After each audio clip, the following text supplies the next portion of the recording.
The moment your spouse starts treating your presents like a guarantee instead of a gift, the clock on a marriage starts ticking. I did not understand that lesson until the Christmas that changed everything. My name is Michael Turner. I was 47 years old, happily married, or at least I thought I was. My wife, Emily, and I had been together for nearly 16 years. We had built a comfortable life in a quiet suburb outside Denver. Nothing extravagant. A nice house, steady careers, family traditions, and the kind of routine that most people spend years trying to achieve. Every December, we hosted Christmas dinner at our home. It was one of those traditions everyone expected. The same decorations came out of storage. The same ornaments went on the tree. The same music played softly in the background while Emily baked cookies and I untangled strings of lights that somehow became knotted every single year. It was predictable, familiar, ours. That was why Emily's request caught me so off guard. It happened 2 weeks before Christmas. We were sitting at the kitchen island reviewing holiday plans when she casually said something that made me stop turning pages in my planner. I was thinking Ryan could join us this year. At first I assumed she meant a coworker or an old family friend. Then I looked up and saw her expression. Ryan was not a coworker. Ryan was her ex-boyfriend. The one she dated for years before we met. The one whose name rarely came up anymore. The one I had not seen or spoken to in over a decade. I laughed because I genuinely thought she was joking. She did not laugh back. "You are serious?" I asked. "He is going through a difficult time," she said. "He does not really have anyone nearby for Christmas." I sat there for several seconds trying to process what I had just heard. Emily spoke calmly, as if inviting an ex-boyfriend to our family Christmas dinner was the most natural idea in the world. "Emily," I said carefully, "do you really think that is appropriate?" She immediately looked disappointed. Not angry, just disappointed. "It is Christmas, Michael." That response somehow made me feel worse. As though my hesitation revealed a lack of compassion. As though I was the unreasonable one. "I am not saying he is a bad person," I replied. "I am saying he is your ex. From years ago. Still your ex." Emily sighed and leaned back against the counter. "You know there is nothing between us." The fact that she felt the need to say that did not comfort me nearly as much as she seemed to think it should. The conversation continued for almost an hour. Not an argument exactly. More like a negotiation where I slowly realized I was the only person negotiating. Emily had already made up her mind. She spoke about kindness, about the holiday spirit, about how lonely Ryan supposedly was. Every concern I raised seemed to bounce harmlessly off her confidence. Eventually, I agreed. Not because I felt good about it, because I convinced myself it was a small sacrifice for peace. Marriage sometimes requires compromise. At least that was how I justified it. Emily smiled and thanked me. Then she immediately began discussing menu changes and seating arrangements. Looking back, that was the moment something inside me became uneasy. Not because Ryan was coming, because Emily seemed unusually excited about it. Over the next several days, his name appeared more often than I expected. She mentioned messages they exchanged. She talked about helping him settle into a new apartment. She brought up old stories from years before I met her. None of it was inappropriate on its own. Yet each conversation left me feeling like an observer instead of a husband. One evening, while decorating the Christmas tree, I noticed Emily smiling at her phone. "Ryan?" I asked casually. She looked up. "Yeah. He says he cannot wait to see the house decorated." For some reason, that sentence bothered me. Not enough to start a fight. Just enough to stay with me. Outside, snow began falling across the neighborhood. Christmas lights glowed from nearby homes. Everything looked exactly the way it should have looked during the holidays. Yet a strange feeling settled in my chest. A feeling I could not explain. A feeling I kept trying to ignore. The closer Christmas came, the stronger it became. And as I watched Emily grow more enthusiastic about Ryan's visit, with every passing day, I started wondering whether I had agreed to something much bigger than a simple dinner invitation. Christmas Eve arrived beneath a blanket of fresh snow. The neighborhood looked like a holiday postcard. White lights shimmered across rooftops. Inflatable snowmen stood guard over frozen lawns. Families hurried between cars carrying wrapped gifts and trays of food. Everything felt warm and festive except the growing knot in my stomach. Emily had been awake since 6 that morning. She moved through the house with an energy I had not seen in months. Music played from a speaker in the kitchen while she prepared side dishes and desserts. Normally I loved seeing her excited about Christmas. This year felt different. Every few minutes, she checked her phone. Every notification seemed to brighten her mood. Around noon, I finally asked the question that had been bothering me all week. What time is Ryan arriving? Emily looked up from the counter. Probably around 3. Then she smiled. I am really glad you agreed to this. I forced a small smile in return. I know. What I did not say was that I was becoming less certain with every passing day. At 3:15, Ryan pulled into our driveway. I watched from the living room window as he stepped out of a silver SUV carrying several gift bags. He looked older than I remembered. A few gray hairs. A slightly heavier build. Otherwise, he looked almost exactly the same. Emily reached the front door before I did. The excitement in her voice surprised me. Ryan, she called as she opened the door. He smiled broadly. Merry Christmas. They hugged. It was brief, innocent, perfectly acceptable. Yet something about the moment made me feel like a guest watching someone else's reunion. I shook Ryan's hand when he stepped inside. He seemed friendly enough. Polite. Respectful. The kind of person most people would immediately like. For the next hour, everything appeared normal. We exchanged small talk. Discussed weather, work, sports, and holiday travel. Ryan complimented the house. Emily laughed at several stories I had never heard before. Stories from years before we met. College memories. Road trips. Mutual. Friends. I sat there smiling politely while realizing I knew very little about that chapter of her life. As afternoon turned into evening, subtle things began catching my attention. Emily consistently chose the seat beside Ryan during conversations.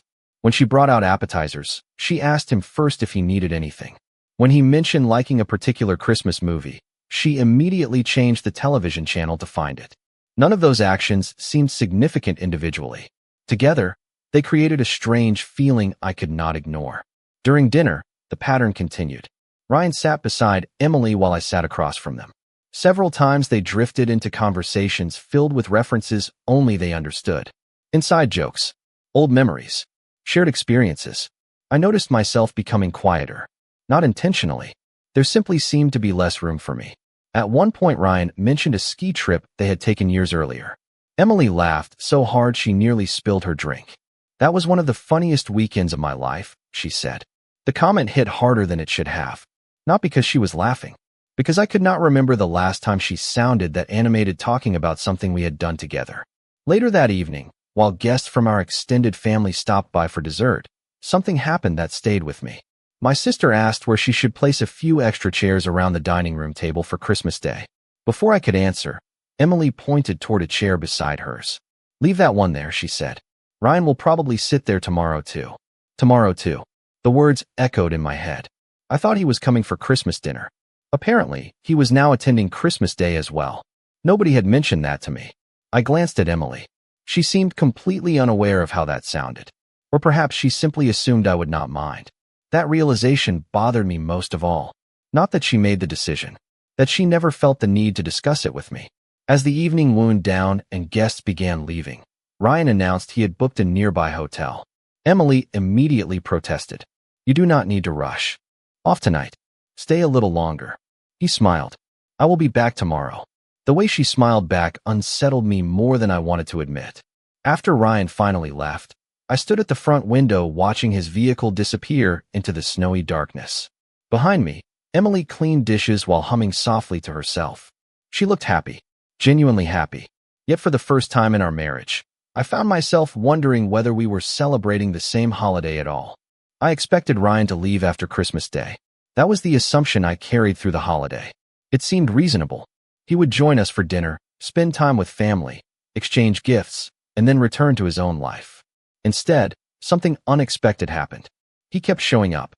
The day after Christmas, Emily invited him over for coffee. The following afternoon, they met for lunch. 2 days later, he joined us for an outdoor holiday market downtown. Every new appearance was explained with a perfectly reasonable excuse. He was still settling into the area. He did not know many people nearby. He appreciated having familiar company during the holidays. Individually, none of those explanations sounded suspicious. Together, they created a pattern I could not ignore. What bothered me most was not Ryan. It was Emily. She seemed happier than I had seen her in years. One evening, I came home from work and found her laughing in the kitchen while talking on speakerphone. The moment she noticed me, She lowered the volume and ended the call. "Ryan?" I asked. She nodded casually.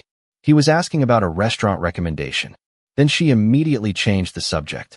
It was a small moment, harmless on the surface, yet it stayed with me for the rest of the evening. A few days later, we attended a neighborhood holiday gathering. Normally, Emily stayed close to me during events like that. We moved through conversations together, introduced each other to new people, shared stories. This time felt different. Ryan arrived 20 minutes after we did. The moment he walked through the door, Emily's attention shifted. She greeted him warmly and spent most of the evening near him. I found myself standing alone more. Then once while they talked across the room. Several people probably never noticed. I certainly did. On the drive home, I considered bringing it up. Then I decided against it. I told myself I was overreacting. Jealousy has a way of turning ordinary situations into imagined problems. I did not want to become that husband, the insecure one, the controlling one. So I stayed quiet. Unfortunately, staying quiet did not make the feeling disappear. It only gave it room to grow. The following weekend, Emily suggested we all visit a local Christmas light display. The phrase she used caught my attention immediately. We all. Not you and me. Not us. We all. Somehow Ryan had become part of the default plan. I looked at her for a moment before answering. I actually have some work to finish that evening. She seemed disappointed. Oh. Then she smiled. Maybe Ryan and I will check it out anyway. The sentence arrived so naturally that I almost missed its significance. There was no pause, no hesitation, no concern about how it might sound. Just immediate acceptance that they could go together without me. That was the moment something shifted inside me. Not anger, not resentment, awareness. For weeks, I had been trying to convince myself that nothing unusual was happening. Now I realized the real issue was not whether Emily and Ryan were crossing obvious boundaries. The issue was that my boundaries no longer seemed to matter. A few days later, I noticed another change. Emily started referencing Ryan's opinions during conversations. Ryan thinks that neighborhood is improving. Ryan recommended that restaurant. Ryan says the housing market might slow down next year. It happened often enough that I started noticing every occurrence. One evening, while we watched television, she spent nearly 15 minutes talking about advice Ryan had given regarding career opportunities. Finally, I asked a simple question. Why does his opinion seem so important lately? Emily looked genuinely surprised. What do you mean? I mean he comes up in almost every conversation. She frowned. Michael, he is a friend. Friend. The word echoed in my head. Perhaps she believed it. Perhaps she wanted to believe it. But friendship alone did not explain everything I was seeing. Still, I let the conversation go. The truth was becoming impossible to ignore. Every time I raised a concern, Emily acted as though the concern itself was the problem. Never the behavior. Never the pattern. Just my reaction to it. By the time the final week of December arrived, I found myself observing more than participating, watching more than speaking, listening more than contributing. It felt as though my marriage had quietly changed shape while I stood inside it. And the most unsettling part was realizing I seemed to be the only person who noticed. The final days of December should have felt festive. Instead, they felt like watching furniture slowly move around a room you have lived in for years. Nothing changes all at once. It happens inch by inch until one day you look around and realize everything is different. That was how my marriage felt. Ryan had become a permanent presence in conversations, plans, and decisions. More importantly, Emily seemed completely unaware of how much space he now occupied in our lives. A few days before New Year's Eve, we were discussing weekend plans over breakfast when Emily casually mentioned that Ryan might join us for a charity event downtown. I set down my coffee and looked at her. Did he already agree? She nodded. Yes. We talked about it yesterday. Yesterday. Another decision already made before I was even included in the discussion. I noticed that happening more frequently. Plans arrived fully formed. My role was no longer helping create them. My role was accepting them. Emily either did not notice or chose not to notice. That afternoon, I found myself thinking back to our early years together. Emily used to call me during lunch just to share something funny that happened at work. She used to ask my opinion about everything from vacation destinations to paint colors. We were partners, not because we agreed on everything, but because we respected each other's place in the relationship. Somewhere along the way, that balance had changed. The realization became impossible to ignore 2 nights later. We were hosting a small gathering. for neighbors before New Year's. Nothing elaborate, just snacks, drinks, and conversation. Around 20 people stopped by throughout the evening. At one point, several guests gathered in the living room discussing travel plans for the coming year. Someone asked Emily whether she and I planned to take any trips. Before I could answer, Ryan jumped into the conversation. I have been trying to convince her to visit the coast this spring. The room laughed politely. What bothered me was not the comment. It was Emily's response. She smiled and said, "That actually sounds like a great idea." Not our idea. Not something she and I had discussed. Something Ryan suggested. Then she spent several minutes talking enthusiastically about it while I stood there listening. For the first time, I felt something I had never experienced in my marriage before. I felt replaceable. The thought bothered me enough that I stepped outside for fresh air. Snow covered the backyard.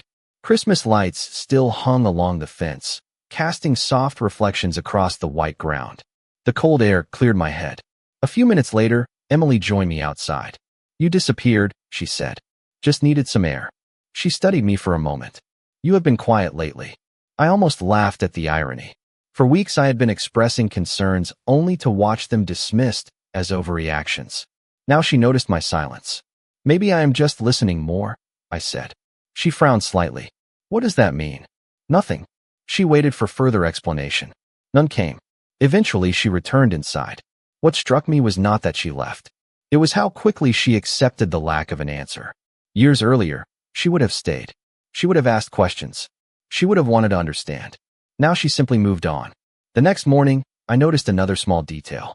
Ryan had sent Emily several photos from the previous night's gathering. She sat at the kitchen counter smiling while scrolling through them. One image showed a group of guests standing together.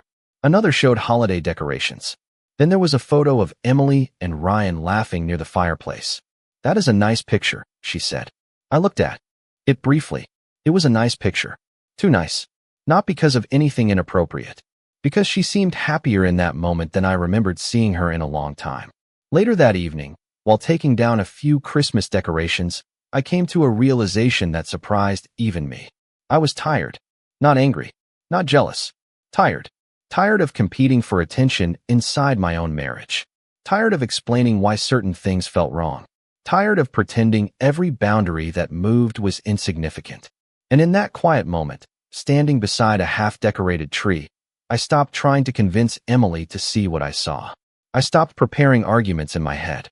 I stopped planning difficult conversations. Something inside me simply went still. The strange part was that I felt calmer afterward, as though I had finally accepted a truth I had been resisting for weeks. Emily thought my silence meant everything was improving. In reality, it marked the beginning of a change she had not even noticed yet. The strange thing about finally giving up on an argument is how much energy it frees. For weeks, I had been mentally preparing conversations that never seemed to matter. I would notice something that bothered me, consider bringing it up, imagine how the discussion would unfold, and then ultimately decide it was not worth it. By the final days of December, that cycle ended. I stopped trying to explain myself. I stopped hoping Emily would suddenly recognize what had changed. Instead, I focused on something I had neglected for a long time. Myself. The shift was subtle at first. I started going to the gym again before work. Not because I wanted to prove anything to anyone. Because I realized I had spent months organizing my life around a marriage that no longer felt balanced. I reconnected with a few old friends I had not seen in years. I accepted invitations I would normally decline. I even revisited hobbies that had slowly disappeared from my schedule. None of these decisions were dramatic. Most people would never have noticed them. Emily certainly did not. One morning, I left the house early for breakfast with an old college friend. When I returned, Emily was sitting at the kitchen counter checking her phone. "Where were you?" she asked. "Breakfast." She looked surprised. "With who?" I told her. She nodded and returned her attention to the screen. The entire conversation lasted less than 15 seconds. A year earlier, she would have asked questions. She would have wanted details. Now there was barely any curiosity. Oddly enough, I did not feel hurt. I felt informed. Every reaction teaches you something if you pay attention. A few days later, Ryan stopped by unexpectedly while I was working from home. Emily welcomed him inside immediately. They settled into the living room, discussing New Year's plans. I remained in my office with the door partially closed. From time to time, I could hear laughter drifting down the hallway. What surprised me was my own reaction. Weeks earlier, that sound would have bothered me. Now it barely registered. Somewhere along the way, I had stopped competing for attention. I had stopped measuring my worth by how much of Emily's focus I received. That realization felt strangely liberating. Later that evening, Emily entered my office. "You have been spending a lot of time in here lately." I looked up from my laptop. "I have a few projects I am working on." "What kind of projects?" she asked. I almost smiled. The question felt unfamiliar. "Just things I've been putting off." She nodded slowly. "You seem different." There it was. The first sign that she noticed something. Not the concerns I had expressed. Not the boundaries I felt were shifting. The silence afterward. "Maybe," I said. Emily lingered for a moment, as though waiting for more. None came. Eventually, she left the room. Through the doorway, I watched her walk back toward the living room where Ryan was waiting.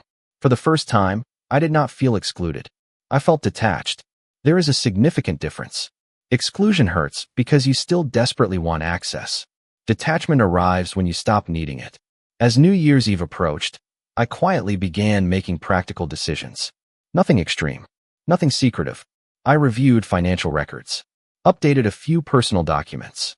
Organized accounts and passwords. Not because I planned to leave immediately, because I realized I had spent too many years assuming the future would always look the same. Assumptions can be dangerous. The most surprising part was how peaceful the process felt. There was no anger attached to it. No revenge. No dramatic speeches forming in my head. Just preparation. Responsibility. Clarity. On the afternoon of December 30th, Emily excitedly described plans for New Year's Eve. There would be dinner, music, fireworks downtown, and of course Ryan would be joining us. She talked enthusiastically for nearly 10 minutes. When she finally finished, she looked at me expectantly. "What do you think?" I paused before answering. "I hope you have a good time." Her smile faded slightly. "What does that mean?"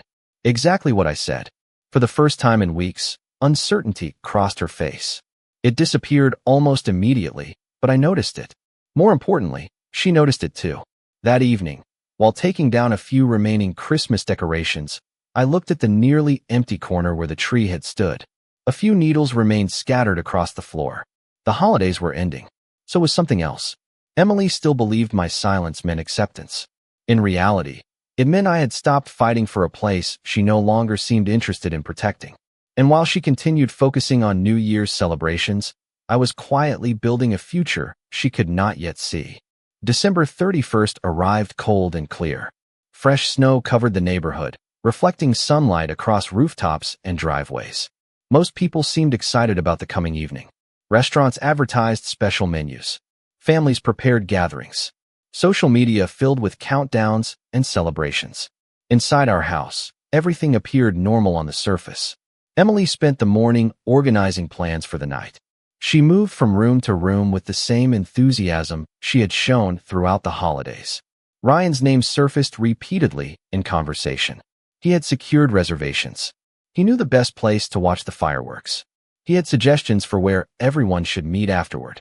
I listened politely while finishing a few tasks around the house. The difference was that I no longer felt compelled to react. Emily noticed my calmness, but she misinterpreted it. I could see it in the way her shoulders relaxed whenever I offered no objection. She thought the tension had passed. She thought we had adjusted to this new dynamic. In reality, I had simply stopped fighting against something she clearly valued more than my concerns. Around noon, my phone buzzed with a message from an old friend named David. We had recently reconnected after years of limited contact. He invited me to a small gathering that evening. Nothing elaborate, just a few friends welcoming the new year together. A month earlier, I probably would have declined automatically. That day, I accepted without hesitation. The decision felt surprisingly easy.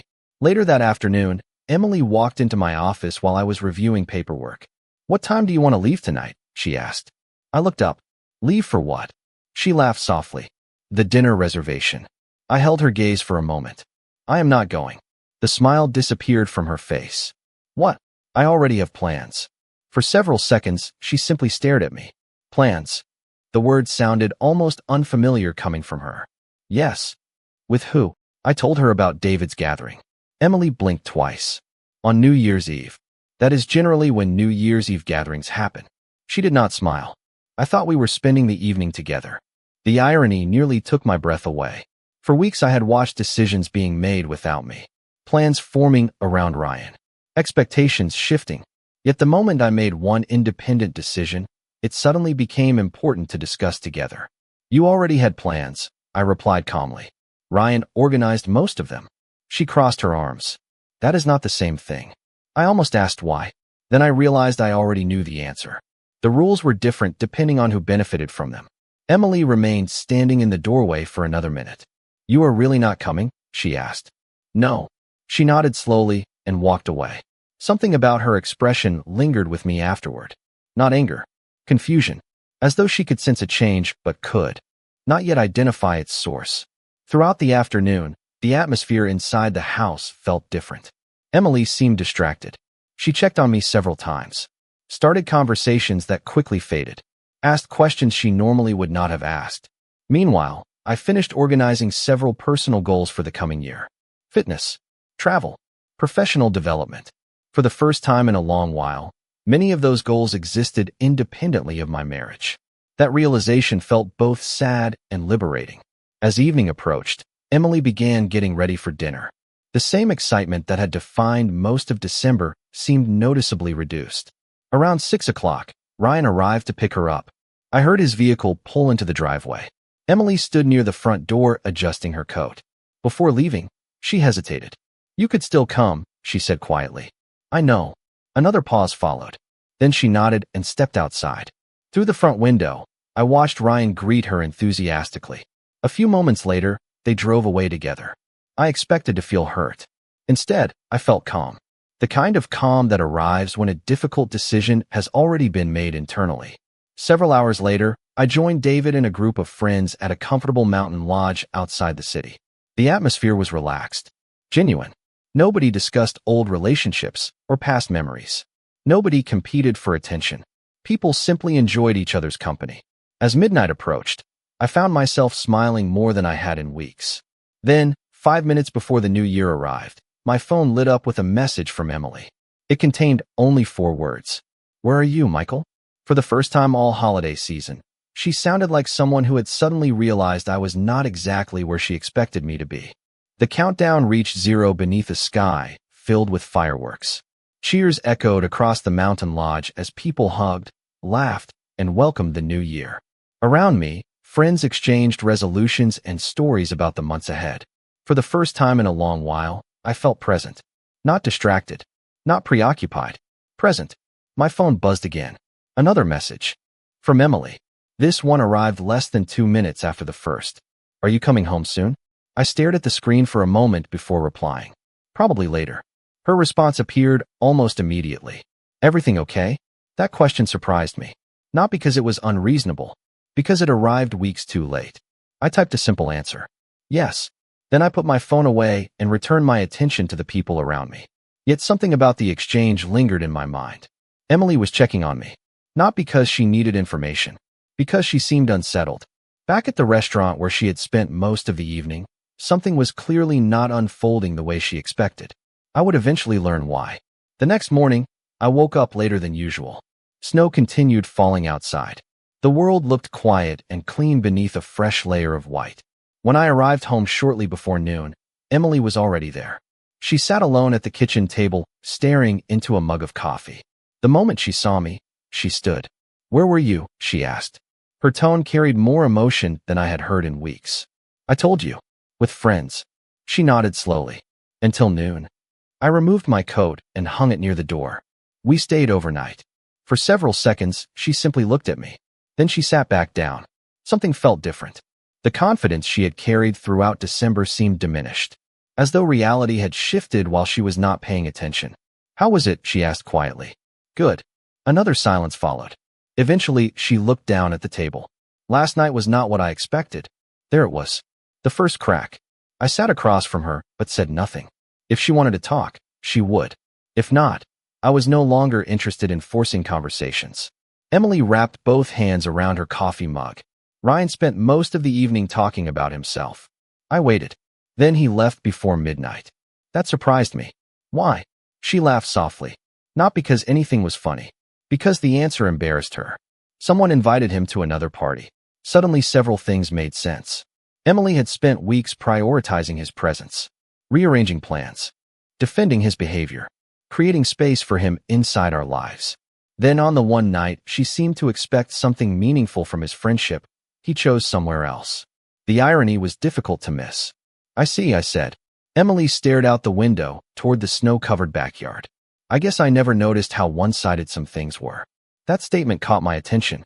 It was the closest thing to self-awareness I had heard from her in weeks. The conversation ended there, but the atmosphere inside the house remained different. Throughout the day, Emily seemed unusually thoughtful. She spent less time on her phone.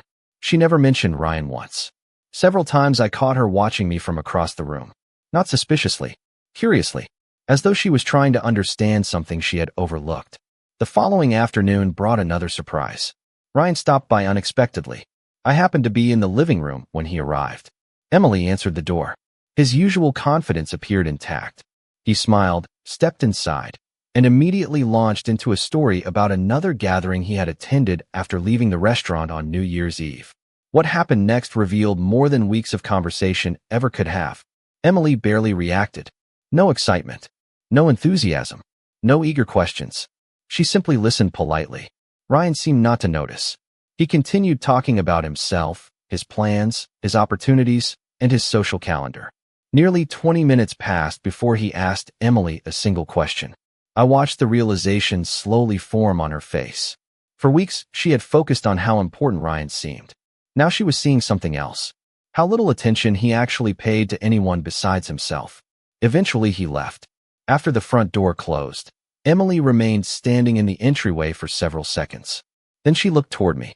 There was sadness in her expression. Not because of Ryan. Because she was finally comparing two very different men. One had spent weeks demanding attention. The other had quietly stopped asking for it. And for the first time since Christmas began, I think she understood the difference. The days after New Year's moved. More quietly than the weeks before it. The holiday decorations were gone. The guests had disappeared. The constant activity that filled December had finally faded. What remained was something far more difficult to ignore. Silence. Not the uncomfortable silence that follows an argument. The revealing silence that arrives when distractions disappear and people are left alone with their choices. Emily seemed different. She still went to work. Still handled daily routines. Still moved through the house as she always had. Yet something had changed behind her eyes. The certainty was gone. The confidence that had carried her through the holidays no longer seemed present. One evening, I returned home to find her sitting alone in the living room. No television, no phone, no music, just quiet. She looked up when I entered. "Can we talk?" she asked. A month earlier, those words would have filled me with hope. Now they simply felt like words. "Sure," I replied. I sat across from her. For several seconds, she said nothing. Then she took a deep breath. "I think I owe you an apology." I remained silent. Not because I wanted to punish her. Because I wanted to hear what came next. "I spent so much time defending my decisions that I stopped listening to your concerns." She lowered her eyes. "Every time you tried to tell me something was bothering you, I acted like the problem was your reaction instead of my behavior." There was honesty in her voice. Real honesty. The kind that arrives only after reality removes all excuses. "Why now?" I asked quietly. Emily looked toward the empty corner where our Christmas tree had stood only days earlier. "Because I finally had time to think." Another pause followed. "And because I realized something that makes me uncomfortable." I waited. "You stopped asking me to choose you." The statement landed harder than she probably realized. She was right. I had stopped. Not because I stopped caring. Because eventually people grow tired of asking for what should be freely given. "I did not notice it at first," she continued. "I thought things were getting better because you stopped arguing." A sad smile crossed her face. I was completely wrong. I looked down at my hands. The truth was that I had not planned some grand statement or dramatic turning point. I had simply reached a limit. Quietly, gradually, like a battery losing power 1% at a time. Emily shifted forward in her seat. "The worst part is that I kept expecting you to stay exactly where you were." There it was. The realization. Not about Ryan. Not about the holidays. About assumptions. She had assumed my loyalty required nothing in return. She had assumed my patience was endless. She had assumed I would always remain available regardless of how little consideration I received. "Michael," she said softly. I think I took you for granted. The room became very still. Outside, snow tapped gently against the windows. Somewhere down the street, a dog barked. Ordinary sounds. Extraordinary moment. Because those were the words I had been waiting to hear for weeks. Not as a victory, as recognition. Finally, someone was seeing what I had experienced. Yet the strange part was that hearing the words did not create relief. It created distance. Too much had happened already. Later that week, another moment made everything even clearer. Ryan called while Emily and I were having dinner. His name appeared on her phone screen. For a second, she stared at it. Then she silenced the call and placed the phone face down on the table. The action surprised both of us. A month earlier, she would have answered immediately. "You do not have to ignore him because of me," I said. Emily shook her head. "That is not why I am doing it." She looked directly at me. "I think I finally understand who was showing up for me and who was simply showing up when it was convenient." Neither of us mentioned Ryan again that evening. We did not need to. His role in the story was becoming smaller with every passing day. Mine was changing too. The difference was that Emily finally noticed. The following morning, I left for work before sunrise. As I walked toward my car, I glanced back at the house. A light glowed from the kitchen window. Emily stood there holding a cup of coffee, watching me leave. For the first time in a very long time, she looked worried. Not about losing Ryan. Not about holiday plans. About the empty space growing between us. And unlike the empty space at the Christmas table, this one could not simply be filled by inviting someone else to sit down. January continued moving forward whether we were ready or not. Snowstorms came and went. Holiday decorations disappeared from neighborhoods. Life returned to its normal rhythm. Yet inside our home, something remained unsettled. Emily was trying. I could see that clearly. She asked more questions. She paid attention during conversations. She made an effort to be present in ways she had not been for months. The problem was that effort and timing are not always the same thing. Sometimes people realize the value of something only after they have spent too long treating it as permanent. One Saturday morning, several weeks into the new year, Emily joined me on the back patio while I drank coffee and watched the sunrise reflect off the snow. We sat quietly for a few minutes before she finally spoke. "Do you remember our first apartment?" I smiled faintly. "The tiny one with the broken heater?" She laughed softly. "That one." For the next several minutes, we talked about old memories. Road trips. Late-night conversations. The years when we had very little money, but somehow felt rich anyway. It was a good conversation. Honest. Comfortable. Familiar. Yet beneath it all, I sensed what she was really trying to do. She was searching for the version of us that existed before December. The version she assumed would always be there waiting. Eventually, she looked down at her coffee cup. "I miss you." The words hung in the cold morning air. Months earlier, hearing that would have meant everything to me. Now it felt different. Not meaningless. Just late. I took a slow breath before answering. "I never actually went anywhere." Emily's eyes filled with sadness because she understood exactly what I meant. Physically, I had been there the entire time. Emotionally, something had changed. She nodded slowly. "I know." Another silence settled between us.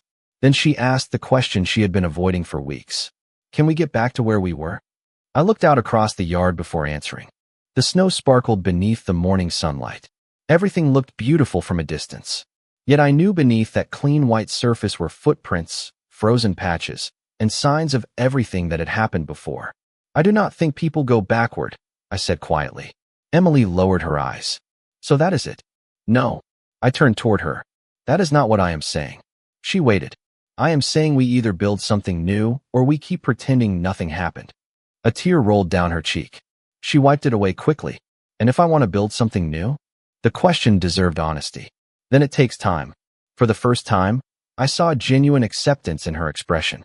Not hope for an immediate fix. Acceptance of consequences. Around that same time, Ryan gradually disappeared from our lives. Not because of some dramatic confrontation. Not because anyone forced him out. The friendship simply faded once it stopped receiving special attention. Looking back, that fact revealed more than anything else. Some connections survive effort. Others survive convenience. This one had depended entirely on convenience. Months later, I found an old Christmas ornament while cleaning a storage box in the garage. It had fallen behind a shelf and been forgotten. I held it in my hand for a moment, remembering the holiday that changed everything. Not because another man entered our lives, because that holiday exposed truths neither of us wanted to see. Emily had learned that loyalty should never be treated like an unlimited resource. I had learned that self-respect requires boundaries, even inside a marriage. That evening, I placed the ornament on the kitchen counter. Emily noticed it immediately. She picked it up and smiled sadly. I almost forgot about this one. So did I. She looked at me for several seconds. Then she said something I will never forget. I spent so much time making room for someone from my past that I almost lost my future. There was no defense in her voice. No excuse. Just truth. And sometimes truth is the most powerful apology of all. As I stood there looking at her, I realized something important. She had finally understood what she lost. Not another relationship. Not holiday traditions. Not a comfortable routine. She had nearly lost the quiet man who spent 16 years choosing her every day. By the time she recognized that value, she knew it was no longer something she could simply assume would always be there. It had to be earned again. And perhaps that was the real lesson of the entire story. People rarely appreciate a light that shines constantly. They notice it only when it begins to fade. By New Year's, Emily finally understood what she had been risking all along. And that realization changed both of us forever.